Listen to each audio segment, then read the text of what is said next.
versus Denial Esports, and we're kicking it off with APG. All right, now here, APG off of the break as he's going to push out and looking to make something happen there at bottom middle. APG, again, just a great player, you know, always has been. He's just one of those guys that comes up clutch when need be. And he won the Master Chief Collection Launch Invitational with Believe the Hype, which was formal, as well as Lethal and Maniac, which was a great team. You know, unfortunately, we didn't get to see that team continue to compete more. Maybe the landscape of Halo would have been a lot different had they been together. But even then, APG had great runs as well in Halo 4 when he competed in AGL.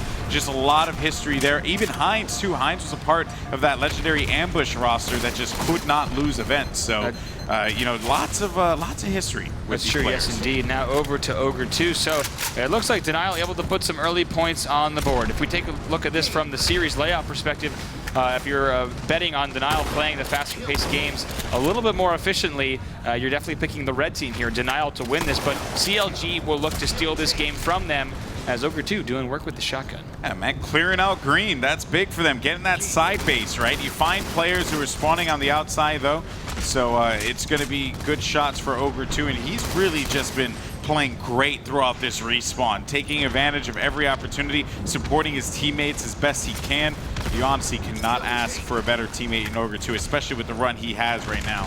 That's right now. So we are hearing from the back. We don't have listen-ins right now for this blue team CLG. Unfortunately, there was a little bit of an audio issue, and rather than hold up this series any longer, we wanted to make sure that their audio setup was great and to the competitive integrity, of course. So we let this match go with only the red listen-ins. But CLG here now 34-12 in the lead. But what we need to see from them, right, is the mid-game and the late game. They've had a strong start in a lot of their series, but against a team like Denial, especially on a game type like this, they really need to bring the heat. Yeah, they got to finish it through, right? That's going to be so important for them.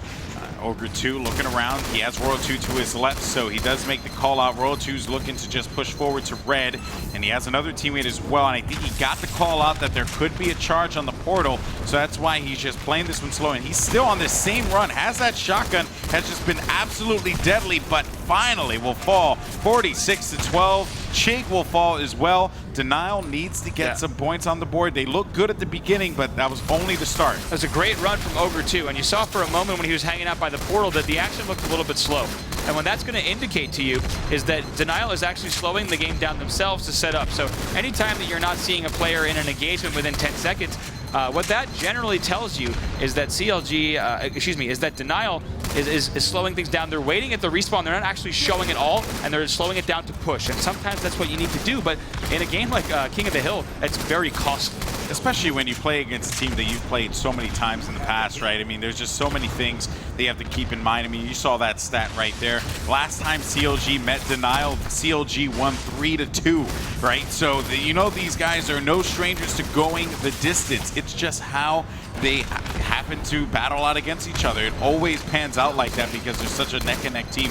Any mistake could factor in to a victory. There's something I got to point out there about CLG and Snakebite. Not only was he letting his shield recharge and then eventually trying to get to the portal, he's also jumping, I mean, like a maniac, laying down shots across the map into the opponent's spawn. That's going to separate these two teams. If you're laying down twice the amount of fire across the map, that's going to open up lanes. That's going to let you get that map control. And that's what we're seeing now from CLG. Take a look. It looks like they have something like a man advantage with all the map control they have. Yeah, because then you get trapped in the base, and it's really hard to fight out of that. Another thing to point out, too, 90-22 is the score, and we said this could be the game type that Denial takes, but no, CLG has been in control this entire time, and this camo could be big for them too, because we've seen how camo can change the course of a matchup with just a player getting a little crafty with their movement and charging at the right time with the shotty. Yeah, look at Snakebite. I love what he's doing here. He's roaming. He's not opening himself to a lot of angles. He knows the players are back here. That's right. He's just really taking this slow. He wants to control.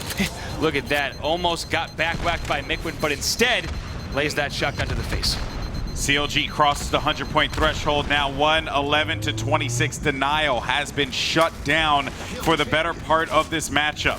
Snakebite identifies a player in front is going to be Mikwin, makes the call out for him, but figures I'm not going to bother with that. I want to keep my camo as long as I possibly can to ensure that my teammates always have an eye on the map. finally it's fading away. I mean, he stayed alive long enough so that that camo would disappear. I mean, look at that, just free reign on the map. That's what you want to see from your camo player, right? They're not overextending, they're not shooting with you in all instances. Instead, they're being very selective about how they engage, right? You saw Snakebite, he spent almost the entirety of that camo run either in the needles, in the grenades, or on a flag using that shotgun. That's what you want to see. All the while, his team is just racking up time. Yeah, I mean, he's being the pain in the neck that that CLG needs. Denial couldn't shut him down, and because of that, they were able to just continue to add on to the scoreboard.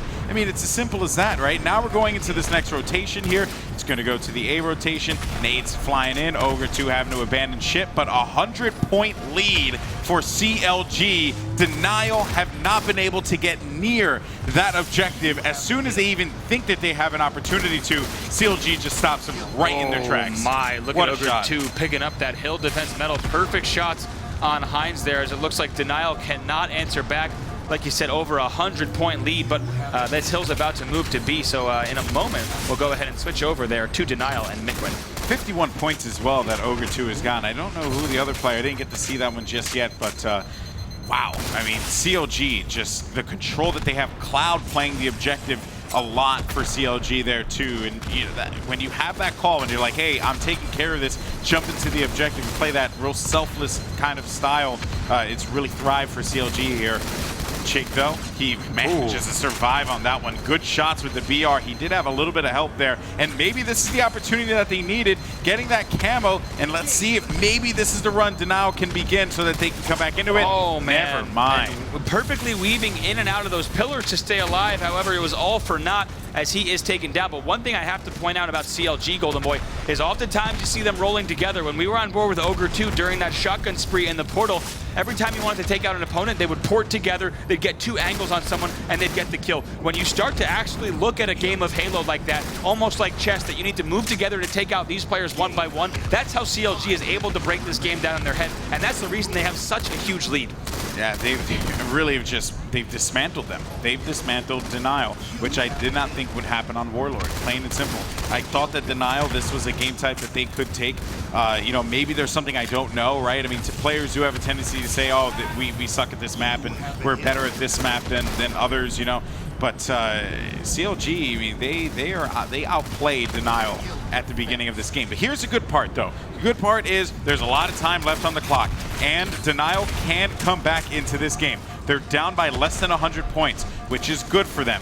But they have to keep in mind that at this point there cannot be any mistakes. If there are, well, Denial could be looking at being down 2-1 in this series. So that's exactly the case indeed. There's only 10 seconds left on this C Hill. Heinz actually just answered back to Ogre 2 in that engagement, so a little bit of a rivalry there, no doubt, as they are former teammates, both of them now landing cross-map 4 shots against one another. If you're Denial, you want to get to 100 points as soon as possible. I mean, you really need this hill to be huge for you. The Delta Hill right underneath the needles, I mean, this is big, and if they're able to defend APG, he can't come out, or maybe even Mikwin gets in there and get some hill time. I don't know, but they just need something. Luckily for them, they have been chipping away at that lead little by little, but those shotguns are going to pose a problem there if you're not careful. Royal 2 shutting them down. That is a big play. The D hill here, Golden Boy, is a hill that you can rack up time on, but it requires 2 specific things. One, you have to have absolute slaying control of that side of the map, really at yellow. Does not have. And also, you need to have players who are around the hill so that in the event of a player getting grenaded out, which can very easily happen due to the exact location and the angles that are accessible to it, you need to have another player who can drop in the hill right away where you can continue to slay and maintain that man advantage. But like you said, Denial does not really have that right now. Yeah, they didn't have either. I mean, one can argue they have the second one more than they had the first. Going over to E Hill now. It will be APG looking to shut down that kill. He does find a player around there, a comeback kill for him too, so that's big. That means he started a couple spawns and just not able to get any kills.